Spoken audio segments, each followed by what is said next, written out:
The space industry is at a turning point. NASA's Space Launch System is about to fly. With it, the new Orion spacecraft, a collaboration between NASA and ESA, will target the Moon. A landing is scheduled for 2024. As far as the United States is concerned, low Earth orbit is now the province of corporations, with Boeing and SpaceX competing to break Russia's stranglehold on manned trips to the International Space Station.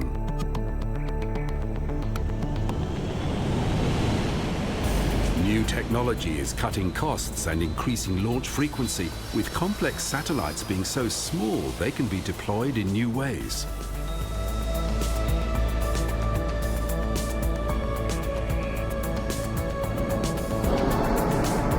Several companies are working towards space tourism. Virgin Galactic says its promised trips beyond the atmosphere should start happening soon.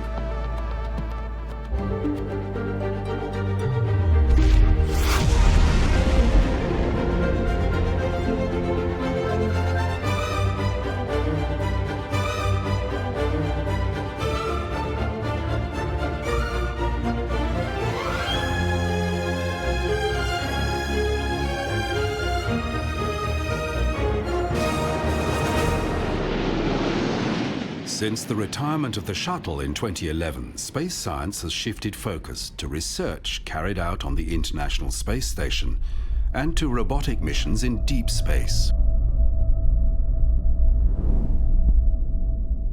During this period, all manned flights have been to and from the ISS, with the only viable spacecraft being the Russian Soyuz. This has cost both NASA and ESA billions in launch fees. Russia, Europe and Japan, major partners in the ISS, developed their own cargo craft to resupply the space station. But NASA tendered for private companies to take on these responsibilities. Rising star in the launch business, SpaceX, was contracted to develop a cargo craft that would launch on its Falcon 9 rocket. 3, 2, 1, 0. And launch of the SpaceX Falcon 9 rocket as NASA turns to the private sector to resupply the International Space Station.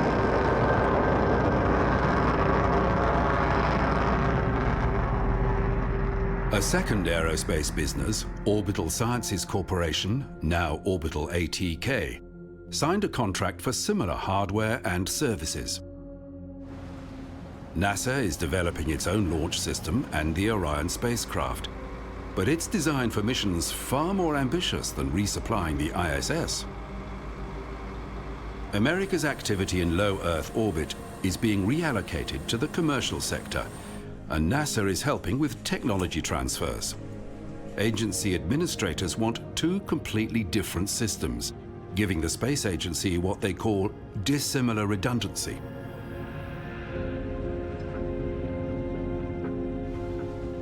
When the Space Shuttle twice suffered catastrophic failures, NASA was stuck on the ground for years while exhaustive investigations were made. The redundancy approach will prevent this paralysis. In 2014, NASA signed contracts with Boeing and SpaceX to develop and test human-rated spacecraft to ferry astronauts to and from the International Space Station. It was a continuation of the dissimilar redundancy approach. The space agency has set performance criteria for the new craft and crew training, but is taking a hands-off approach regarding how the companies meet the requirements. Boeing's spacecraft is called the Starliner. It has space for 7 astronauts and will be capable of being used 10 times. NASA requires any human-rated spacecraft to meet higher standards of safety and reliability than a cargo craft, and new capsules must demonstrate, via a series of test flights, that they meet certification. 5, 4. One crucial part of the new spacecraft is the launch escape system. It's the equivalent of a fighter pilot's ejector seat. Picture on. Both Boeing and SpaceX have opted for a new method of capsule-mounted rockets to push the craft clear in an emergency, in contrast to the more traditional escape tower above the agency's new Orion spacecraft. The trial of Boeing's escape system worked well, with the exception that only 2 of the 3 parachutes deployed, but the problem is understood. The Starliner could continue to the next uncrewed launch to orbit. One of the novel features of Boeing's capsule is its ability to return to dry land, like Russia's Soyuz craft. Airbags, stowed behind the heat shield, inflate prior to landing. Without the need to deploy ships for an ocean recovery, there will be considerable savings.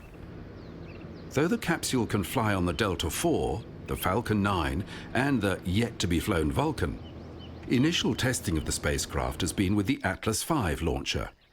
The Atlas ground support infrastructure has been modified to accommodate the Starliner with the addition of a crew access arm.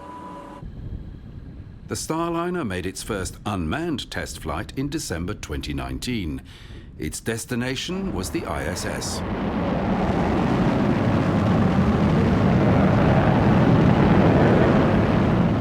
The launch was perfect, and 4.5 minutes after liftoff, the first stage separated.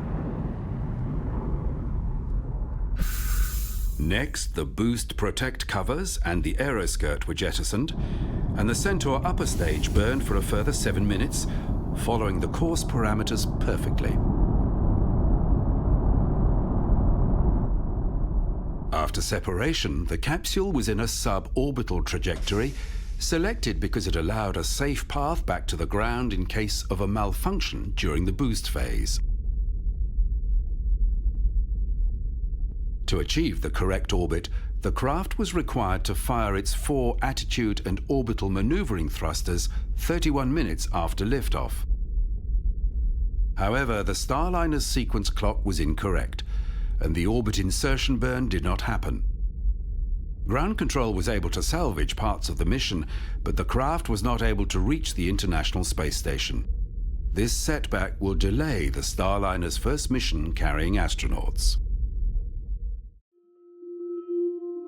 SpaceX's Crew Dragon capsule is a refinement of the cargo craft that first flew in 2010. From the beginning, the Dragon capsule has had a heat shield, enabling it to return safely to the ground. No other ISS cargo craft has had this ability. In addition, the Dragon also has a window. This should have been a clue to SpaceX's long-term plans for the craft. In 2014, after the contract for a human-rated craft was signed, SpaceX began work on the Dragon II. Like its Boeing equivalent, the Dragon II sits above a service module that can carry unpressurized cargo and includes a heat exchange unit and a coating of solar cells that does away with the moving parts involved in extendable solar wings.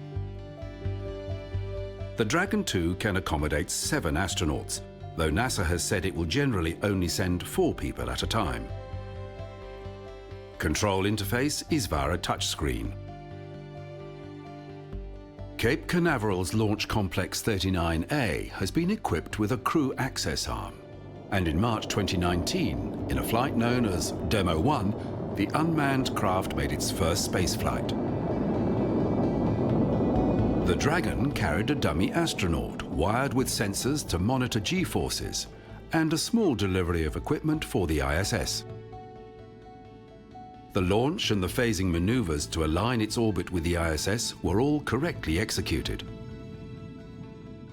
The automated docking procedure went smoothly, and the Dragon stayed connected to the space station for 5 days. Decoupling from the ISS went as expected, and observers on the ground were delighted with the capsule's behavior. Throughout the mission, every aspect of the Dragon II's performance was monitored.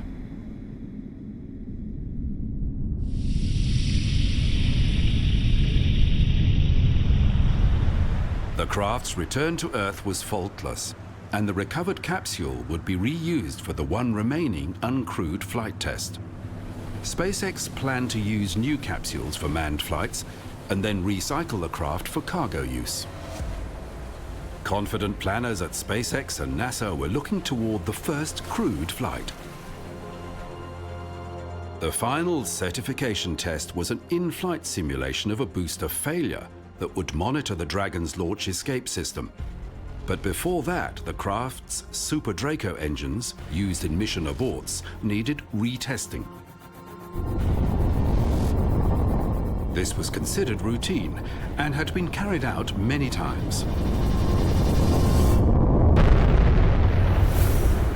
A leaked video revealed an explosion that had destroyed the capsule.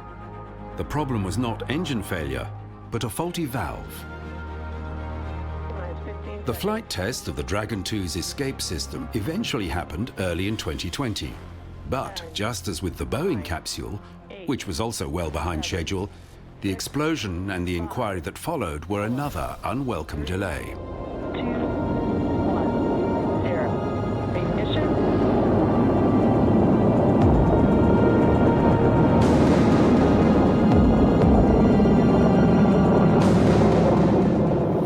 Around the point of maximum dynamic pressure, the core stage's engines were cut and the escape system triggered automatically. Shortly after, aerodynamic stresses on the tumbling booster caused it to explode. Cheering in the room, and bright flash there. It looks like that maybe Falcon 9 breaking up. The certification test was a success, and the Dragon 2's next flight will carry astronauts.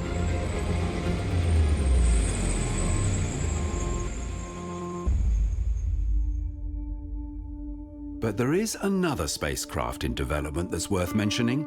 The Sierra Nevada Corporation's Dream Chaser. It's a lifting body craft designed to ride to orbit on an Atlas V, but return to the ground via a commercial landing strip. So far, the Dream Chaser's only flights have been glide tests. As a cargo ship, the Dream Chaser can return a 1,750 kilogram load to the surface. As a crewed vehicle, it is designed to take from 2 to 7 astronauts.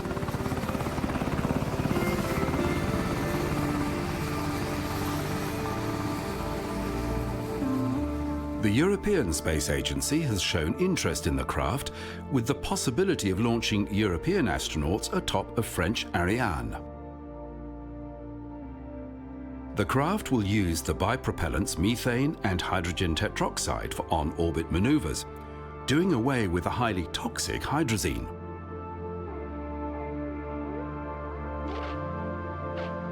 When the space shuttle landed, it had to be at a restricted runway where suited ground staff purged the craft of residual hydrazine.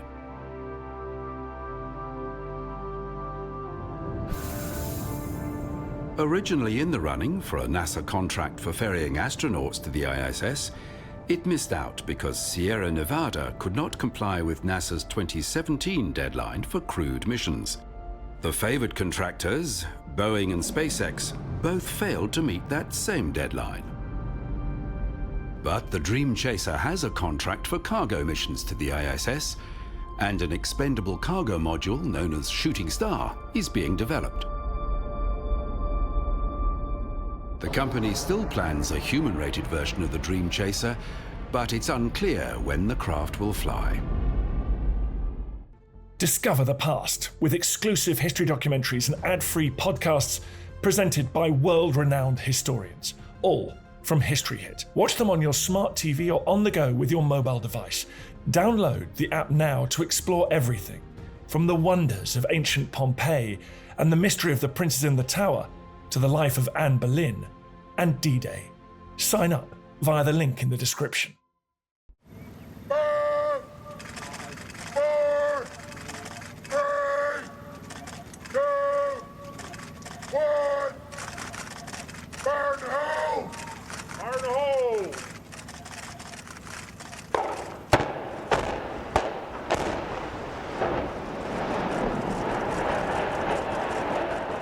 Cape Canaveral's Launch Complex 17 was the starting point for many historic Delta II missions.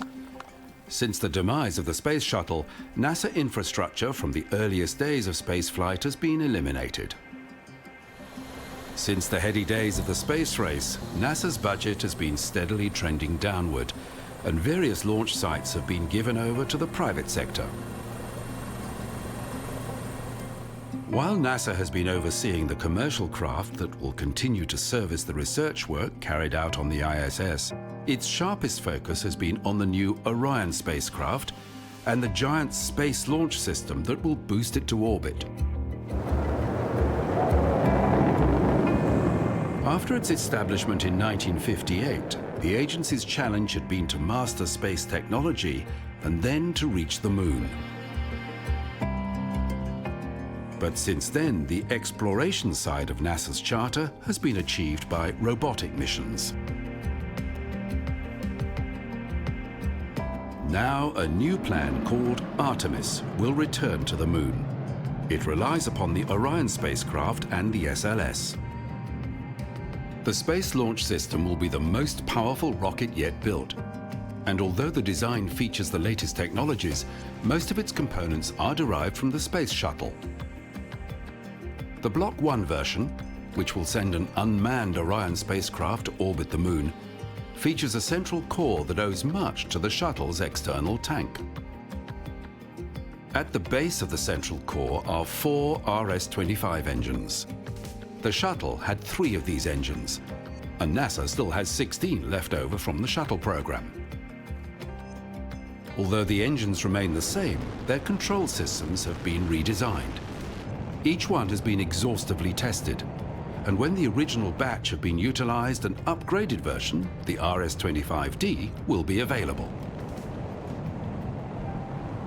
Flanking the central core of the Space Launch System are 2 solid fuel boosters. Again, a refinement of shuttle technology, but with each booster having 5 instead of 4 segments. The new design has been rigorously tested. The boosters will only burn for the first 2 minutes of flight, each consuming 6 tons of propellant every second and providing more than 75% of the rocket's thrust. Unlike the shuttle's boosters, these will not be reusable.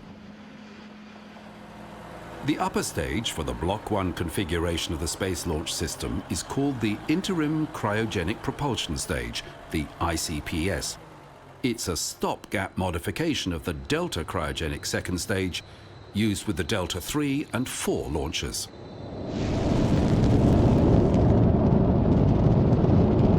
In 2014, a Delta 4 fitted with this upper stage lifted an Orion spacecraft to its first orbital test. The Orion, with a dummy service module, was boosted to a height approaching 5,800 kilometers, allowing it a high-speed return to Earth similar to a lunar mission.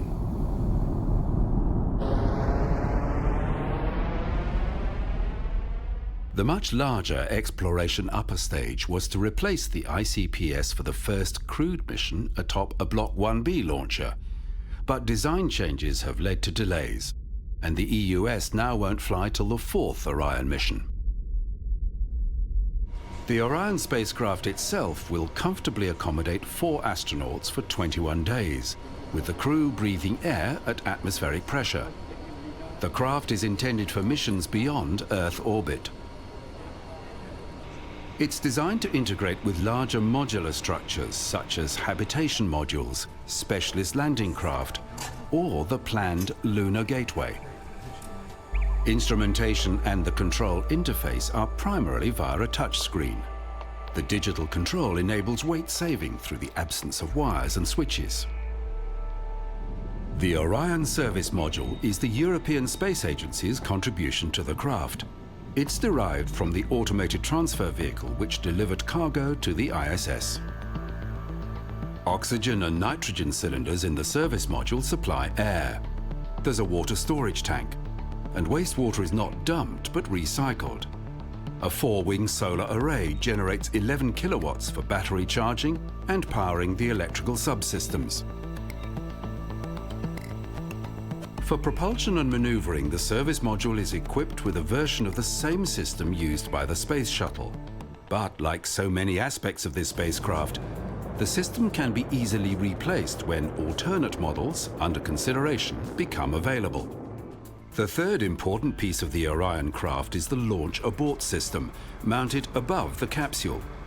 3 different types of solid fuel rocket are designed to fire at the first hint of a malfunction in the launcher. 1.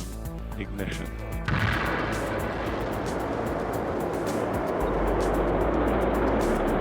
The system was tested in July 2019 above a Minotaur booster, a highly modified Peacekeeper missile.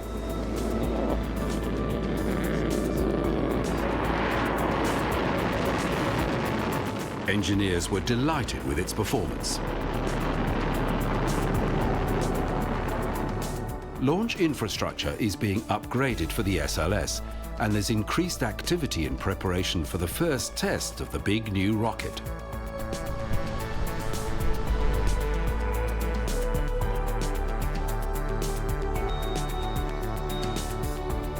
There were celebrations as the core stage left the Michoud assembly facility. But it hasn't gone to Cape Canaveral, not yet. It was taken by barge to the Stennis test facility in Mississippi, where the stage will be powered up for a series of tests known as the Green Run test campaign. The date, or even the year, for the first launch has been put back a number of times, although it could be as early as 2020. NASA's Exploration Initiative received a jolt in 2019 when US Vice President Pence, the chairman of the National Space Council, called for NASA's Exploration Initiative to be accelerated. It is the stated policy of this administration and the United States of America to return American astronauts to the moon within the next 5 years.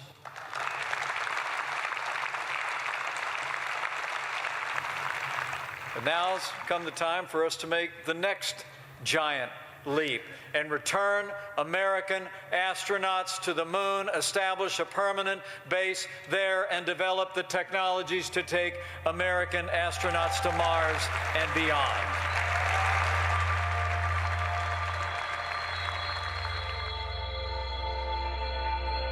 The existing plan had called for a moon landing no earlier than 2028. The month after the Vice President's speech, NASA announced the Artemis program, Artemis being the sister of Apollo. Late in 2019, companies were called to tender for a lunar lander and for a lunar space station known as the Lunar Gateway. The timeline calls for Artemis I, an uncrewed Orion craft, to enter a series of looping orbits of the moon in 2020.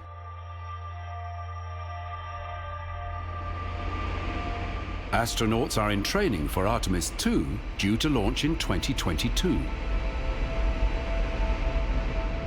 The current proposal will see a crew of 4 sent to a retrograde orbit of the moon in a flight that could last as long as 21 days. The powerful exploration upper stage will not be ready for this flight, and its proposed trajectory has been modified to accommodate the limited capacity of the interim cryogenic upper stage. During this time, the Artemis plan calls for commercial launch services to make a series of uncrewed flights to position elements of the Lunar Gateway and Lunar Lander in orbit around the moon. A contract has been signed with Maxar Technologies for a power and propulsion element. Some see this phase of the Artemis program as a weak link, because the US Congress has been reluctant to authorize additional funds. There are no concrete blueprints for a lunar lander yet, and some have suggested that the 2024 deadline is being pushed too enthusiastically. Artemis III will see a male and a female astronaut land near the lunar South Pole, where ice exists within permanently shaded craters. Long-term goals for NASA's Space Exploration Initiative include the development of technologies that will enable a landing on the surface of Mars. Finally, a different form of spacecraft will soon be taking passengers.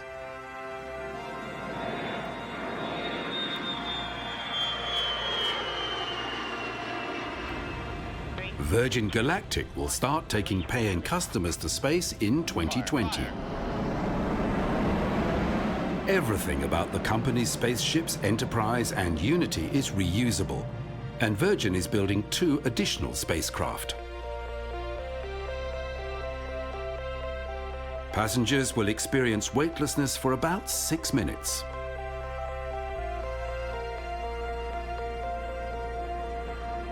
Virgin is also entering the satellite business with a launcher service using a 747 called Cosmic Girl, acting as an air launch mothership.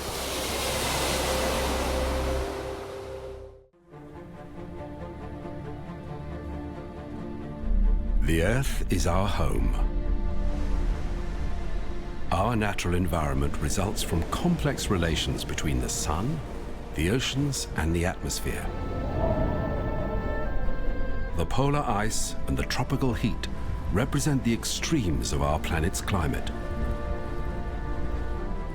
In reality, this is a very narrow temperature band, completely different from any other planet we've observed. The stability of the Earth's environment has allowed life to emerge, and life has changed the planet. As far as we know, the Earth is the only planet in the universe to have given rise to life.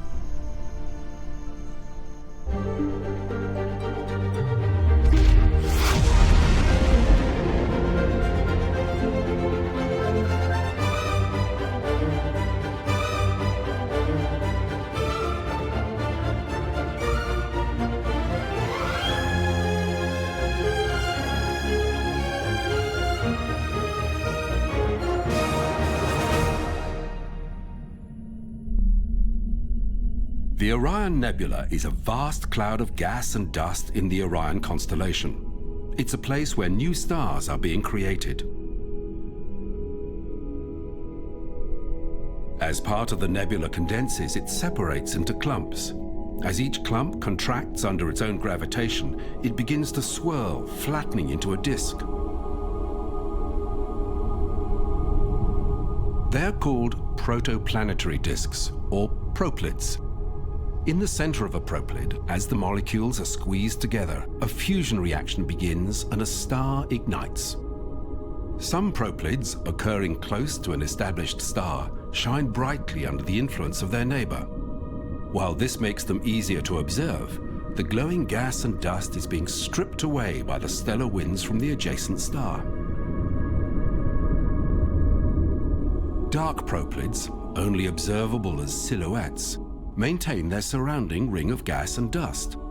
As the system matures, this stellar debris will form a planetary system. The Hubble Space Telescope has recorded numerous examples of this process, enough for astronomers to understand that the formation of planets is commonplace.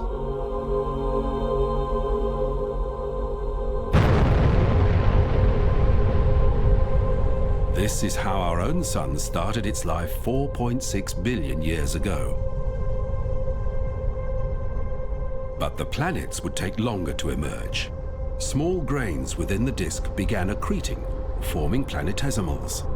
The larger a clump became, the stronger its gravitational attraction, in turn leading to more rapid growth.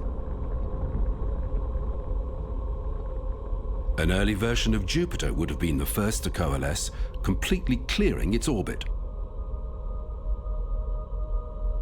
Around a core of heavy metal and rock, Jupiter's atmosphere, mainly of hydrogen, was compressed by its strong gravitation. Any solid surface lay beneath thousands of kilometers of liquid gas. Our observations of exoplanets have revealed Jupiter-sized gas giants orbiting close to their stars. Astronomers believe the young Jupiter would have begun a track toward the Sun, dragging asteroids and comets in with it. But Jupiter's inward path reversed as it was pushed into an orbital resonance with the emerging Saturn.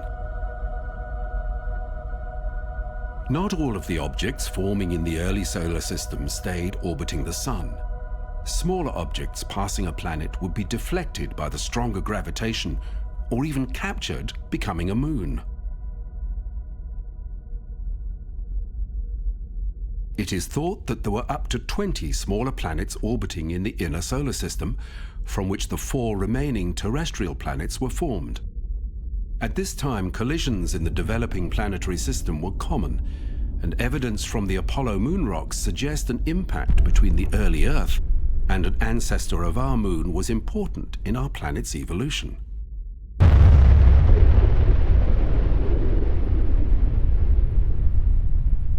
The Earth has a larger than expected iron core, and gravitational analysis of the moon suggests its core is lighter than expected. A collision between the bodies would explain the moon's loss of much of its heavy material to the more massive Earth. The impact was a glancing blow that set the Earth rapidly spinning with a 5-hour day. The moon that we know coalesced from the molten debris. Although our moon is not the largest in the solar system, it is closer in mass to its parent planet than any other moon.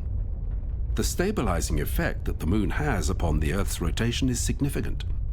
Over long periods, the Earth's axis will vary by as much as 1 degree. Without the moon's influence, this variation could be as much as 85 degrees, with drastic implications for the climate's stability. The debris in the early solar system was cleared by the planets in a period called the Heavy Bombardment. The emerging Earth was peppered with asteroids and comets, delivering water necessary for life.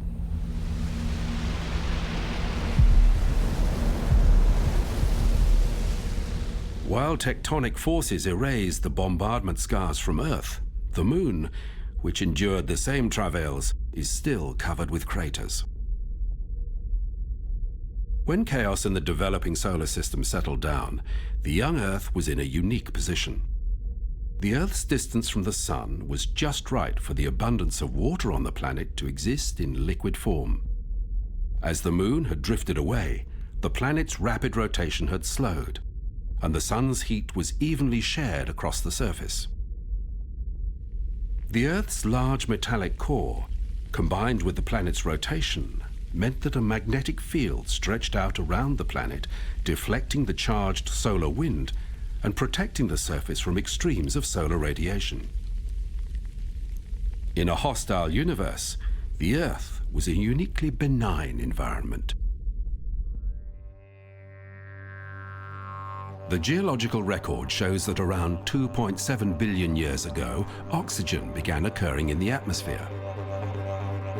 The vast iron ore regions of Western Australia were formed as iron in the oceans reacted with the new abundance of oxygen to form iron oxide.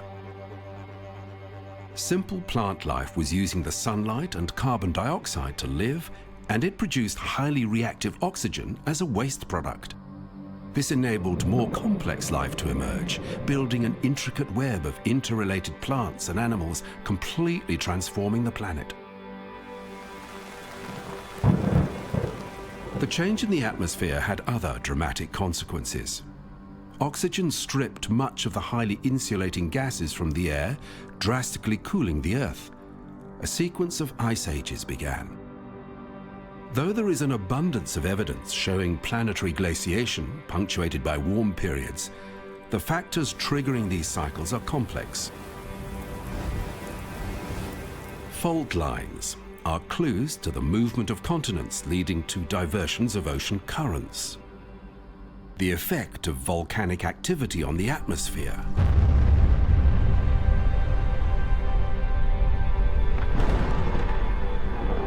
And changes in the direction of the Earth's axis with regard to our planet's elliptical orbit around the Sun, all contributors to long-term fluctuations in the Earth's climate. Analysis of ice cores deposited in the Antarctic or Greenland is an accurate way to see how the composition of the atmosphere has changed over the previous 800,000 years. bubbles of air caught between snowflakes before being rigidly trapped as the snow becomes ice, can be accurately sampled. One thing is clear. Carbon dioxide reaches a peak of around 270 parts per million during the warm periods and drops to approximately 170 parts per million when glaciation is at its greatest. But from this data, it's hard to know if extra CO2 causes the warming or the warming leads to extra CO2. In 1958, Dave Keeling, working for the Scripps Institute, began recording accurate levels of atmospheric CO2 at the Mauna Loa Observatory in Hawaii. It was the beginning of a unique record known as the Keeling curves. Keeling's graph revealed a seasonal variation corresponding to spring and summer in the northern hemisphere, where landmass and plant cover is greater. During the northern spring and into the summer, CO2 levels dropped because of the increase in photosynthesis. By the 1970s, a disturbing trend had emerged. CO2 levels were in a steady rise. At first, there was uncertainty about the implications. Extra CO2 could trap more heat, leading to a warming effect, known as the greenhouse effect. But some scientists were worried that aerosol pollution could attenuate levels of sunlight reaching the planet, resulting in a cooling environment.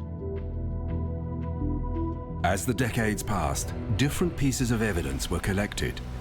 Drill cores from the ocean floor revealed that ice ages had been triggered by Milankovitch cycles, the variations between Earth's tilt and its elliptical orbit.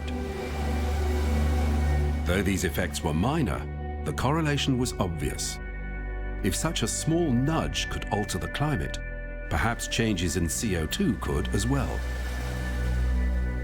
Scientists were realizing just how poorly they understood planet Earth.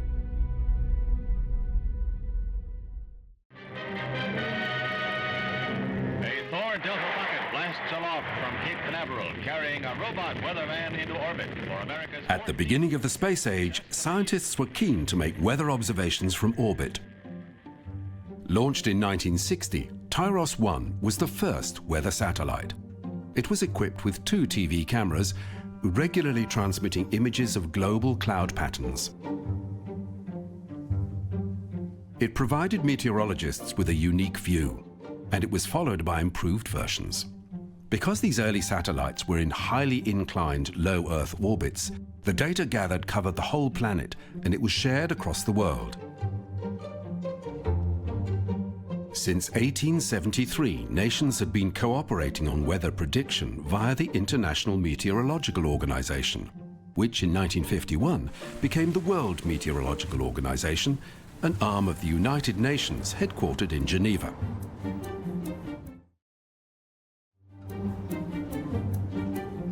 With a UN resolution calling for international cooperation in the peaceful uses of outer space, weather satellites of different nations were soon being coordinated for the benefit of all mankind.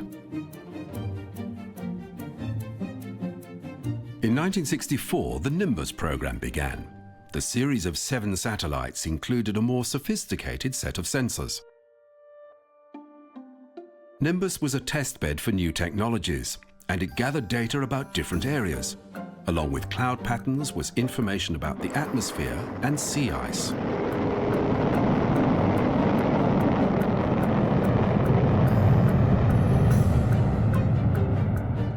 This was the pre-digital age, and all electronic image data was burnt to and stored on 70mm film. Little thought was given to establishing an archive for future reference.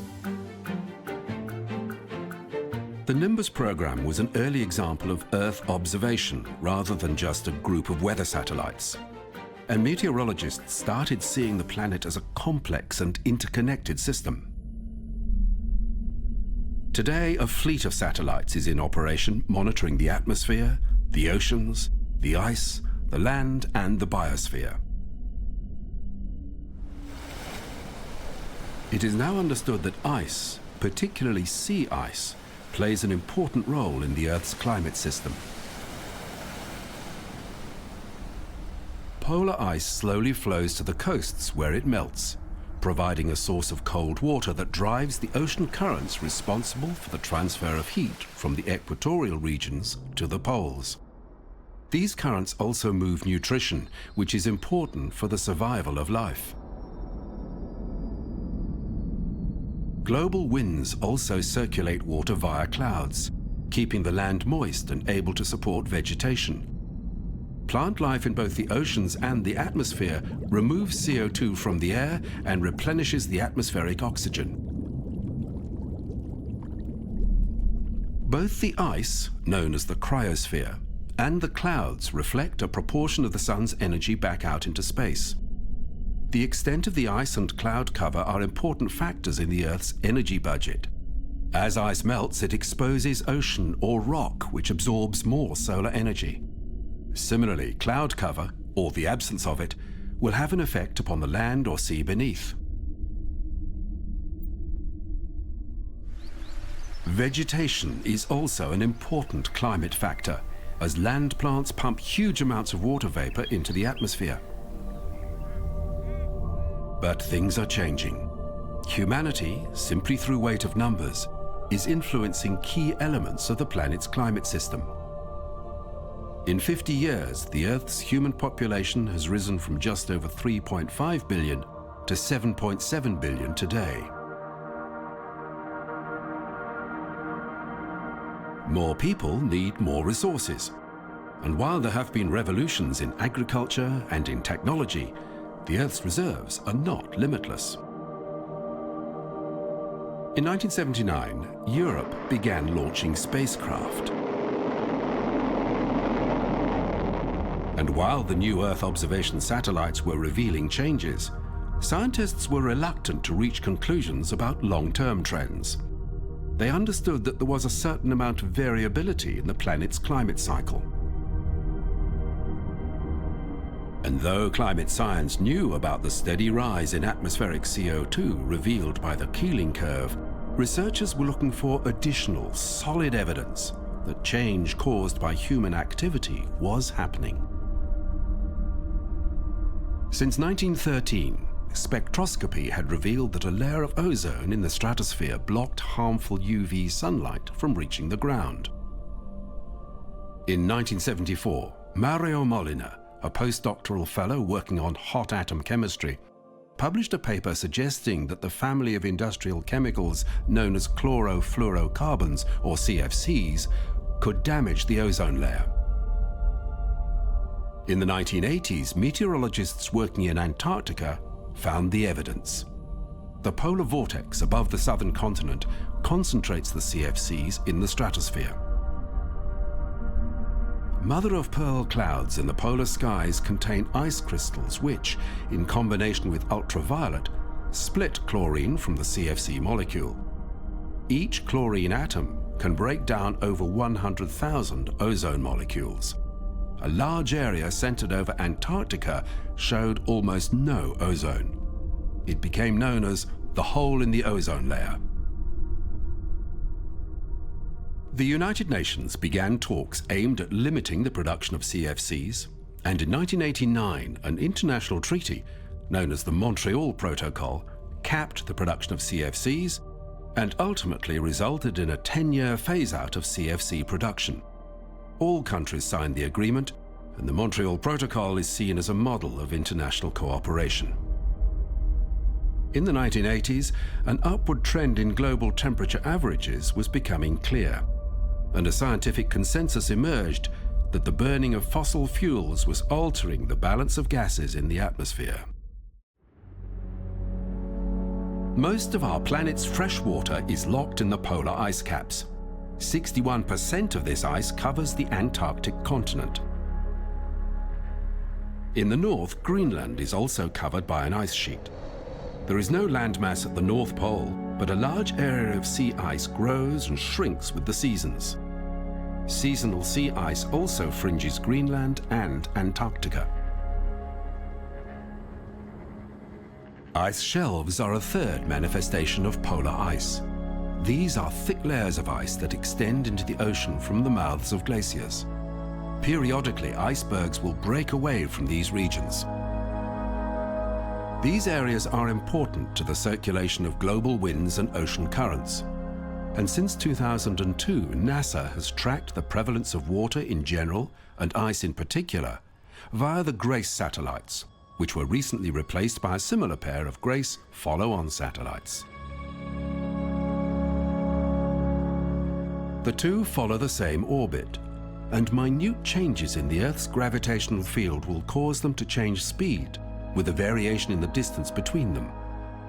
This data is accurately measured, allowing researchers to record changes due to variations in groundwater or in ice thickness. During the life of the first GRACE mission, Greenland lost 285 gigatons of ice per year. On average, Antarctica lost 137 gigatons per year. From 2005 to 2016, sea levels rose by 3.7 centimeters due to melting ice sheets and to expansion of seawater. Sea levels have been monitored from space since 1992, initially with the TOPEX Poseidon satellite, and more recently with the JASON series of satellites. JASON 3 uses a precision radar altimeter to measure regional and global variation in sea levels. In the 20 years to 2014, the average rise was 6 centimeters, but the increase is not uniform. The red areas show the greatest rise, with white representing no change, and blue signifying a decrease.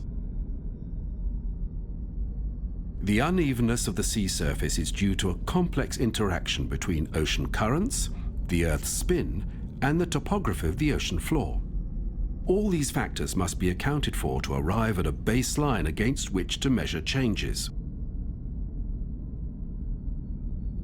These blue areas in the Atlantic show a shift in the Gulf Stream.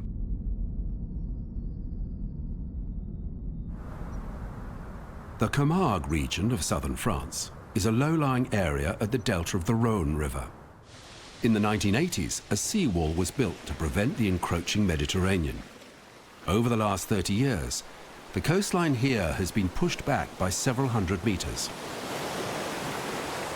Scientists are convinced that a warming global climate is responsible, and that our reliance on the burning of fossil fuels has led to an excess of carbon dioxide in the atmosphere, which traps heat.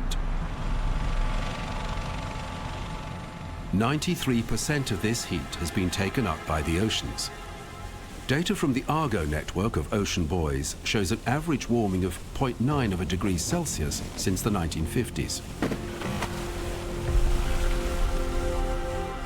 While this may not sound like much, meteorologists understand how sea surface temperatures drive hurricanes and cyclones, and early predictions of storms of greater magnitude are being realized. Long-standing weather records are being broken and broken again.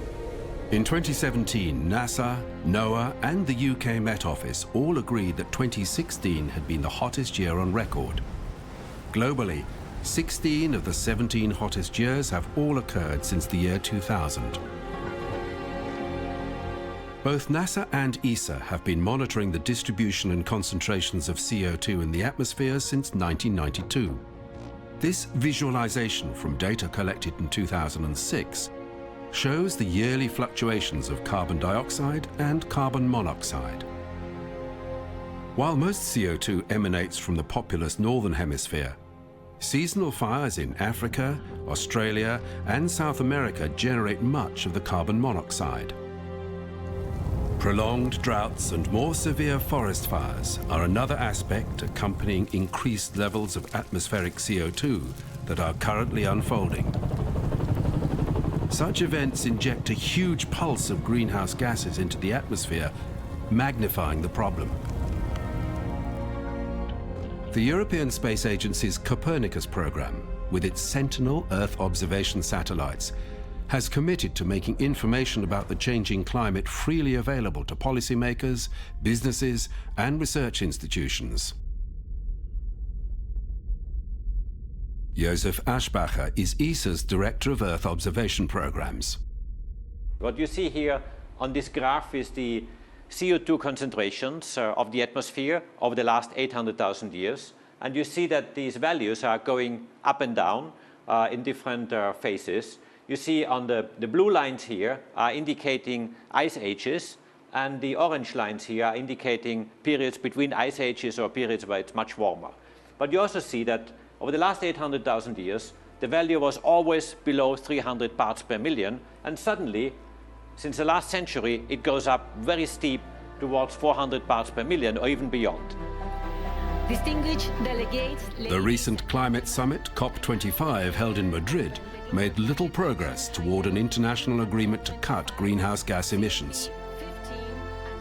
While some businesses and economies will have to adjust, that task only gets more difficult as time passes, and far greater adjustments will be forced upon everyone. The Earth is the only place we know that harbors life, but the stability that has enabled this web of life is fragile. Plants and animals interact for mutual benefit. Our benign environment results from the complex and varied creatures with which we share the planet. It's important that we look after our home.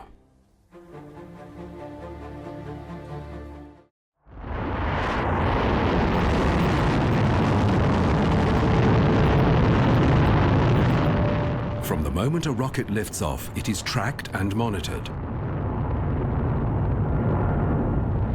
All vital performance characteristics are relayed back to the ground via telemetry. At huge distances, a probe must be able to communicate. On Earth, to pick up these signals, we use parabolic dishes. They range in size from small domestic units for television reception to the giants of the deep space network. Without these, almost any spaceflight would be pointless.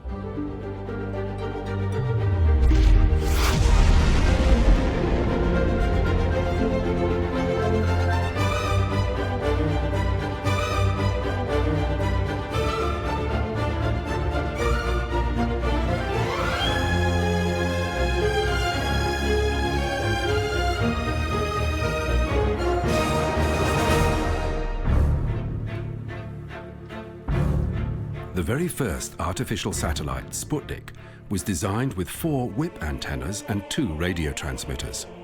Soviet engineers saw its main function as announcing to the world that it was there.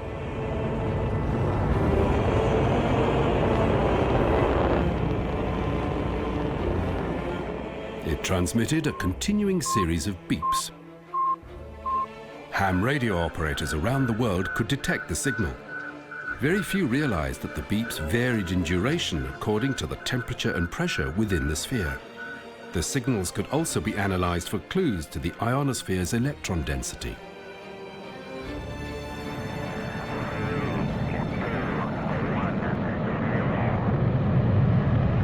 Roger, the clock is operating. We're underway. Soon, cosmonauts and astronauts were orbiting the planet. When John Glenn made the Mercury program's first orbital flight, 18 different tracking and communications posts were set up along his spacecraft's ground track. As well as local staff, NASA provided each ground station with its own capsule communicator, a flight engineer, and a flight surgeon. Special tracking ships were deployed to maintain communications and monitor telemetry while the spacecraft was crossing the ocean. But even so, the network had blind spots where the spacecraft was out of reach.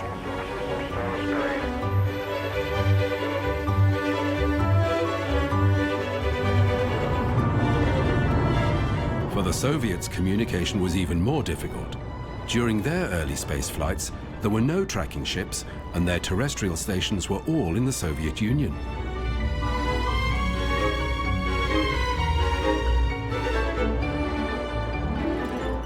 When the Soviet Union launched Lunik 1 in 1959, it was intended to hit the moon. It missed and became the first craft to achieve solar orbit. Because it required special tracking infrastructure and was not monitored outside Russia, Many in the United States refused to believe that the spacecraft had even been launched. At the time, the world's largest radio telescope was the Mark I installation at Jodrell Bank in the UK. Soon the Russians began sending detailed information about finding their probes to Jodrell Bank as a means of independently verifying their missions. In the early days of the space race, the Soviet Union had big plans for deep space missions. In 1959, construction work began on the Pluton facility in the Crimea.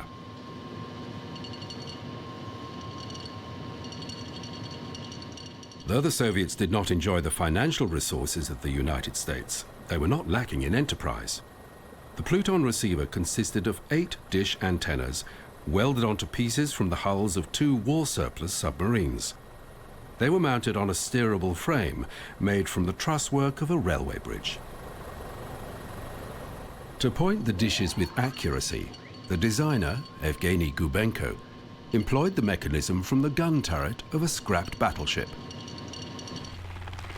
The system worked well and remained in service till 1978. It had become clear to the space powers that communications support for low Earth orbiting satellites was very different to that needed for probes traveling into deep space. Deep space missions require much larger, more sensitive dishes with powerful transmission capabilities. Yet these probes' position in the sky changes more due to the Earth's rotation than it does because of the craft's speed. So while the dish has to point with great accuracy, it does not have to move very rapidly. Satellites in low Earth orbit pass close, so a smaller dish is adequate, but it must move rapidly to maintain a precise focus on its target craft. In the United States, corporations were taking an interest in a huge new type of satellite. Researchers were interested in using an orbiting balloon to relay radio signals across continents.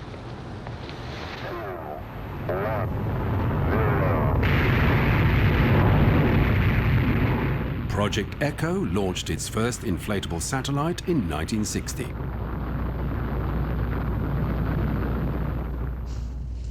This is President Eisenhower speaking. A telephone call from President Eisenhower was relayed from Washington to California by bouncing signals off the balloon, which acted as nothing more than a reflector. In 1962, US phone company AT&T built Telstar. It was the first electronic relay satellite.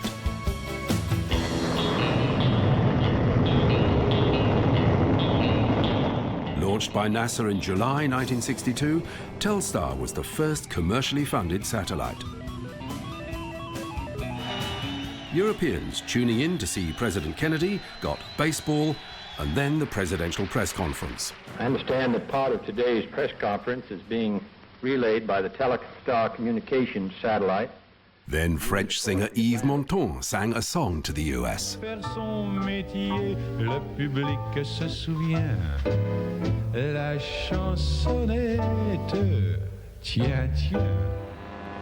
As far as it went, it was a success.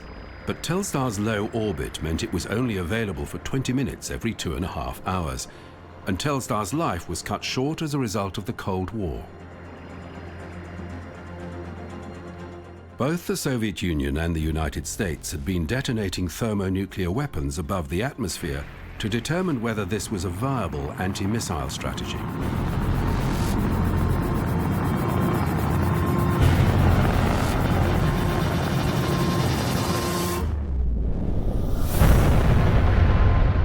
From tests in the Pacific, they discovered that an immense pulse of gamma radiation triggered positive ions and recoil electrons that took out electrical systems in Hawaii and New Zealand, destroyed at least 3 satellites, and damaged several others, among them Telstar. In October 1963, US President John Kennedy added his signature to a treaty with the Soviet Union banning nuclear testing in space. The first telecommunications satellite that resembled today's technology was Intelsat I, also known as Early Bird. It orbited above the equator at the same rate as the Earth's spin, which allowed it to hold a static position. It could relay 1 TV channel or 240 telephone calls. It was the beginning of the space business's most profitable industry. Estimates put satellite telecommunications revenues for 2019 at $2.4 trillion US. Geosynchronous orbits make ground stations much simpler without the need to track a target across the sky. Today, there are at least 240 active satellites in equatorial orbit at geosynchronous altitudes. Not all are communications platforms. Weather satellites also find this orbit useful, having an uninterrupted view of a complete hemisphere. The craft must be carefully spaced to avoid collisions and radio frequency interference. The International Telecommunications Union coordinates the orbital slots and frequency allocations, and satellites nearing the end of their useful life must retain enough fuel to boost themselves into a graveyard orbit to prevent overcrowding. There is clutter caused by spent upper stages and old satellites.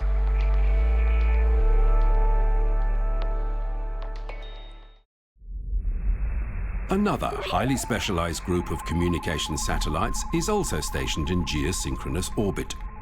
NASA currently operates 10 tracking and data relay satellites, TDRS. Originally designed to provide a continuous communications link for shuttle missions, TDRS supports many near-Earth satellites, as well as the International Space Station, the Hubble Space Telescope, and some military applications. Similarly, ESA has launched 2 of what will be a group of 4 data relay platforms to provide a continuous link with near-Earth satellites. Instead of transmitting to ground stations, only visible for brief parts of every orbit, many satellites now send signals up to a data relay spacecraft that can see it for half of each orbit. A network of relay satellites around the globe gives continuous coverage. All major space agencies have been experimenting with data transmissions via lasers, but the EDRS system is the first commercial application of optical communications between spacecraft. Current laser communications techniques between satellites deliver data at 1.8 gigabits per second, 30 times greater than conventional radio links. However, weather-related problems inhibit reliable laser connections between spacecraft and Earth. Transmission back to the ground is via microwave radio in the Ka band. While this is fast, it is still slower than the laser data rates, but the signal can be split into several streams and sent simultaneously. Europe's Copernicus system is a major beneficiary of the near real-time data available via the EDRS system. Copernicus is an Earth observation program relying on a series of Sentinel satellites that send back continuous streams of data about the land, the oceans, and the atmosphere. The Copernicus program is not a limited project. It is designed to collect authoritative data about planetary changes over the long term. To do this, the Sentinel satellites are in low north-south orbits, allowing them to see the Earth's entire surface every 24 hours. This polar orbit is common to every Earth-observing satellite. But not every satellite has access to the EDRS communication system, nor do they generate the vast amounts of high-resolution data that requires it. Most satellites following a polar track rely on the polar receiving installations that they pass above every orbit. On the Norwegian archipelago of Svalbard, the Svalsat installation has 31 radomes to track and download data from satellites in polar orbit.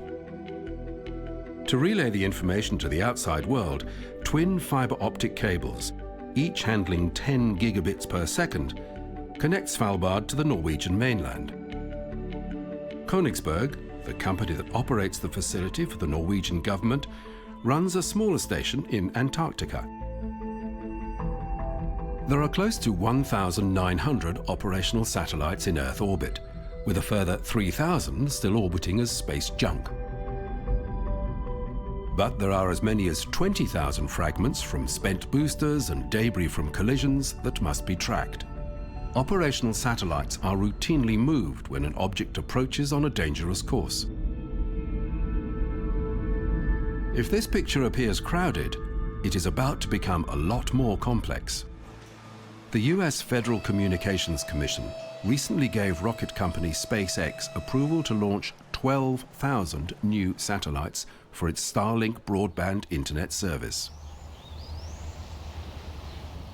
Current satellite internet services rely upon a very few large platforms in geosynchronous orbit. Typical users are in remote locations, and while costs are coming down and speeds are improving, latency or response time is sluggish. The Starlink model has thousands of small satellites in low Earth orbit, cross-linked via high-speed lasers. The satellites will be able to adjust their orbital path autonomously to avoid collisions.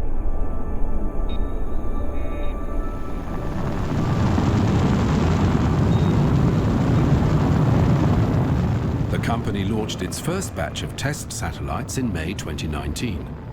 The second group, launched in November 2019, consisted of 60 operational satellites.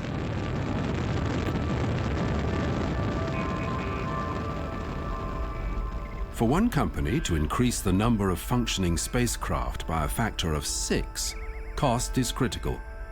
The satellites are being mass-produced in a flat-pack form with a single solar panel. 60 will stack neatly within the fairing of a Falcon 9 launch vehicle. The Starlink satellite design is pushing the latest technology to its limits. Links to the ground are via a phased array, enabling a steerable beam without the need for moving parts. Maneuverability comes from a Hall effect thruster using krypton as its propellant. When released from the booster, the satellites do not require dispensing hardware. They are pushed away by springs in apparently haphazard fashion. At this stage, they can even bump each other and are designed to withstand the impact. This is the highest number of satellites. Quickly, the satellites orientate themselves and begin spreading along their orbital path. At this point, they can be seen in the pre-dawn or just after sunset. Research astronomers are not happy about the huge number of satellites soon to be in orbit. By 2024, there should be 11,927 Starlink satellites orbiting at 7 different heights. The only satellite constellation remotely similar is the Iridium NEXT system, with 66 satellites cross-linked via the Ka band. They're designed to provide global cell phone coverage, and in 2018, the Iridium company finished the replacement of all its first-generation spacecraft. The upgrade cost Iridium $3 billion. For 200 times more satellites, SpaceX has budgeted $10 billion. Iridium had to pay Thales Alenia to design and build 81 satellites. There are spares both in orbit and on the ground. And it had to pay SpaceX to launch those satellites in batches of 10.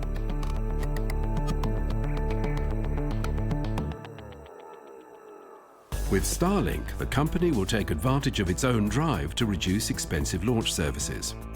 SpaceX builds its own satellites and its own rockets, so it will only pay cost for hardware and delivery.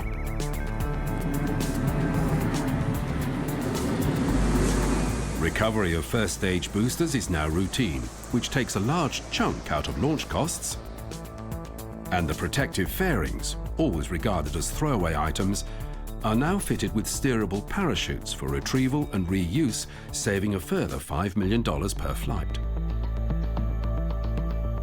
What will give Starlink its edge is its improved latency.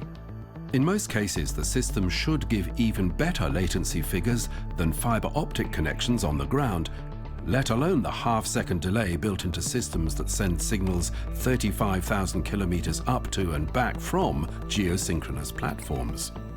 For stock markets reliant on high-frequency trading, microseconds make a significant difference.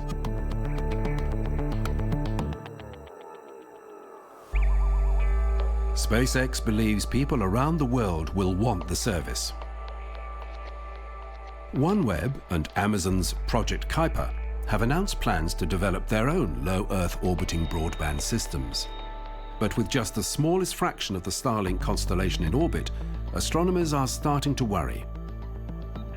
Survey telescopes that use time exposures to map the skies, looking for anomalies like approaching asteroids or exploding stars, have recorded dusk and dawn images marred by Starlink satellites. Researchers from the Large Synoptic Survey Telescope, currently under construction in the Chilean Andes, have run simulations suggesting that as the Starlink constellation takes shape, certain observation times will be unproductive. Yet the Starlink venture itself is still a risk. Satellite businesses like Teledesic and Skybridge, both with big plans, went under. And SpaceX leader Elon Musk admits that success with Starlink is far from a sure thing.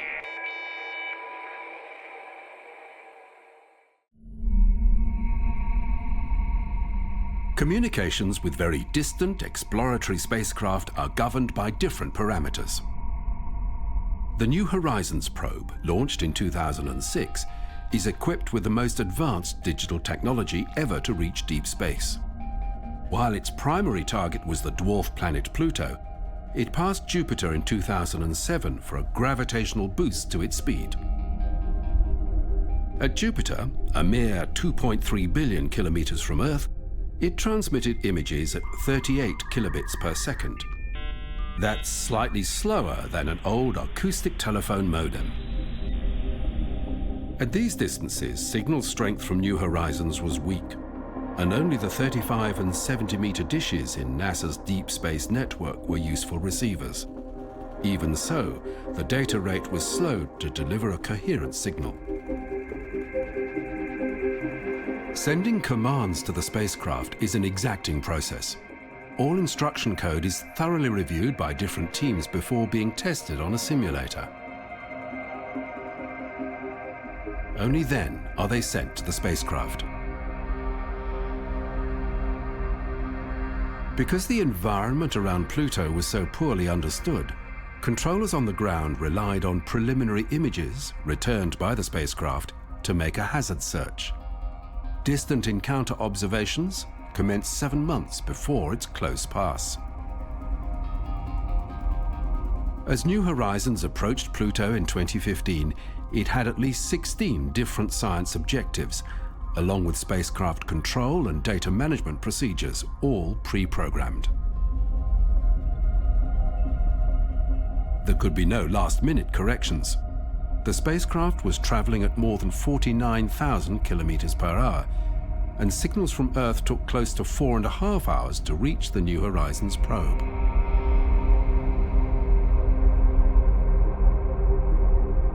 During the critical close approach, there was a 22-hour radio silence because the spacecraft could only make its scheduled observations with its high-gain antenna angled away from the Earth.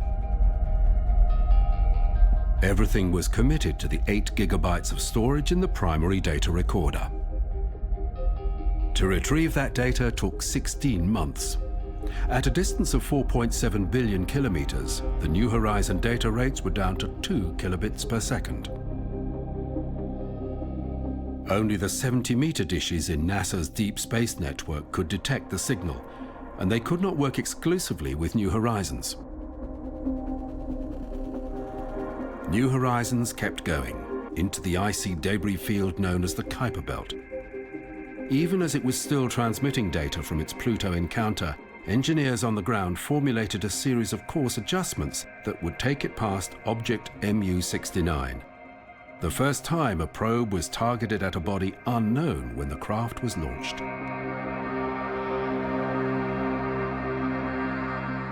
In January 2019, New Horizons encountered the Kuiper Belt object Arakoth, formerly known as Ultima Thule. At a distance of 6.6 billion kilometers, data from the spacecraft took 6 hours and 7 minutes to reach Earth, and the data rate had dropped to 500 bits per second. It's still trickling in. Finally, the most distant probe is Voyager 1. It was launched in 1977 and is now outside the solar system at a distance of 22 billion kilometers.